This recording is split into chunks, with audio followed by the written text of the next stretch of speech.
Olá, meus queridos, com muita alegria eu quero saudar a todos vocês com a doce paz do Senhor Jesus Cristo. Estamos aqui novamente em nosso canal para vos trazer mais uma reflexão da parte de Deus. Antes de deixar para vocês uma reflexão bíblica, eu quero te fazer aquele pedido carinhoso que eu sempre faço no início dos meus vídeos. Você que ainda não é inscrito em meu canal, aproveite e já se inscreva no meu canal. Amém?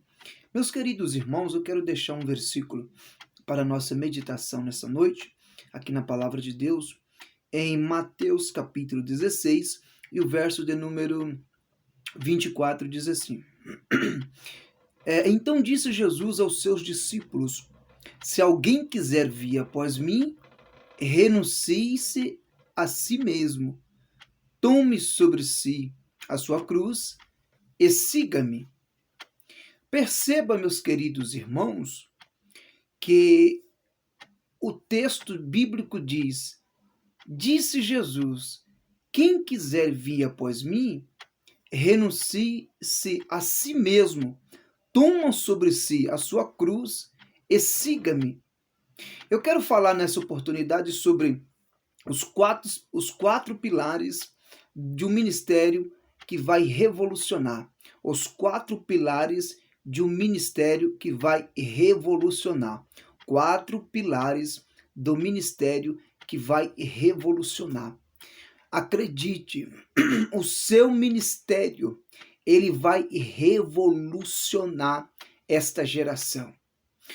Portanto, o maior exemplo daquele que teve um ministério de relevância, o ministério que revolucionou a história, foi o Senhor Jesus Cristo. Jesus, ele é o nosso maior exemplo.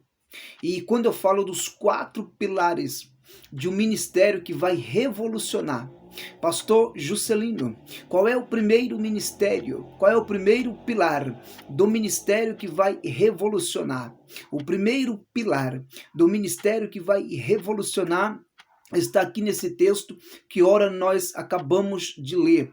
É o pilar da renúncia. É o pilar da renúncia. Sem renúncia não tem como fazer a diferença. Sem renúncia não tem como ter um ministério revolucionário. O segredo está em renunciar. A Bíblia fala que Jesus Cristo, ele renunciou tudo lá em cima, desceu aqui embaixo, se vestiu de homem, se fez semelhante aos homens e foi obediente até a morte e morte de cruz. Então Jesus Cristo, ele renunciou, e ele está dizendo nesse texto: se alguém quiser vir após mim, é preciso renunciar. Porque para se ter um ministério de relevância, para ter um ministério que vai revolucionar esta geração, você precisa renunciar. Sem renúncia não chega. O segredo está na renúncia. Oh glória! Está lembrado de Abraão? Abraão renunciou os seus bens, as suas riquezas, renunciou o seu lar, renunciou tudo para seguir o chamado do mestre. Está lembrado de Pedro? Renunciou o barco, a pesca, para seguir a Jesus. Está lembrado de Levi? Levi renunciou a alfândega para seguir Jesus Cristo. Então, para você ter um ministério que vai impactar, para você ter um ministério de relevância, para você ter um ministério que vai revolucionar esta nação e esta geração, o primeiro pilar é o pilar da renúncia. Quem quiser vir após mim, renuncie a si mesmo, tome sobre si a sua cruz e siga-me. Jesus tinha um ministério que revolucionou, mas ele renunciava muitas coisas para galgar este estágio. Glórias ao nome do eterno Deus. Quando eu vos falo que o ministério que vai revolucionar, ele tem quatro pilares. O primeiro pilar é a renúncia, o segundo pilar é a oração.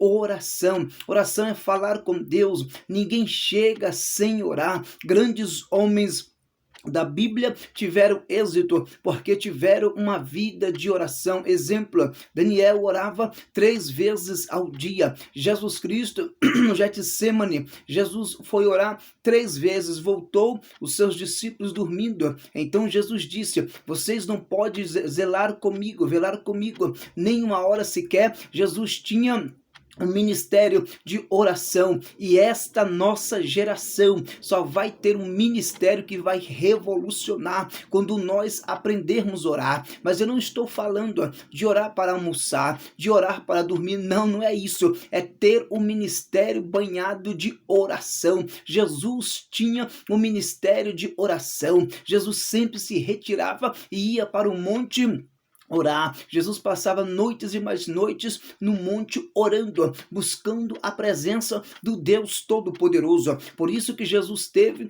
um ministério de impacto, por isso que Jesus teve um ministério transformador, por isso que Jesus teve um ministério que revolucionou, porque Jesus tinha na sua vida a prática da oração. Então a oração é o segundo pilar para você ter um ministério que vai revolucionar. O terceiro pilar de quem tem um ministério que vai revolucionar é a palavra. A palavra está perto de ti, a palavra está na tua boca e no teu coração. Ministério tem que ter palavra, porque a palavra é a base. Jesus falou para Jeremias: eu coloco as minhas palavras na tua boca. E a Bíblia fala que a fé é pelo ouvir e ouvir a palavra. E a Bíblia fala que Jesus venceu Satanás no deserto usando o poder da palavra. O diabo apresentou-se para ele e disse: se tu és o Filho de Deus, mande que essas pedras se transformem em pão. Jesus Cristo falou: nem só de pão viverá o homem, mas sim de toda a palavra que sai da boca de Deus. Então, para você ter um ministério que vai revolucionar, você tem que ter palavra. Coma a palavra, medita na palavra, guarda a palavra de Deus na sua boca, na sua mente e no seu coração. Seja cheio da palavra, assim você terá um ministério que vai revolucionar. E o quarto e último pilar de quem quer ter um ministério que vai revolucionar é a constância. Jesus, ele não parava. Jesus, ele era constante. Ele renunciava todos os dias. Ele orava todos os dias. Ele praticava a palavra todos os dias. A constância é o quarto pilar de quem quer ter um ministério de relevância. Ei, meu amado, Deus te chamou e para te entregar um ministério de relevância, para te entregar um ministério que vai revolucionar essa nação. Deus vai te levantar nessa última hora e vai te dar um ministério que vai revolucionar essa nação, esse país. Oh glória, se você acredita, então toma posse dessa palavra. Fique com esta reflexão nesta noite. Os 4 pilares de um ministério que vai revolucionar. Primeiro, renúncia. Segundo, oração. Terceiro, palavra. E quarto, constância. Seja constante na tua vida e tenha um ministério que vai revolucionar a tua vida, a tua história, para a glória do nome de Jesus Cristo. Que Deus vos abençoe, no precioso nome do Senhor Jesus Cristo. Aproveitando, se inscreva em nosso canal para a glória do nome do eterno Deus. Que Deus te abençoe.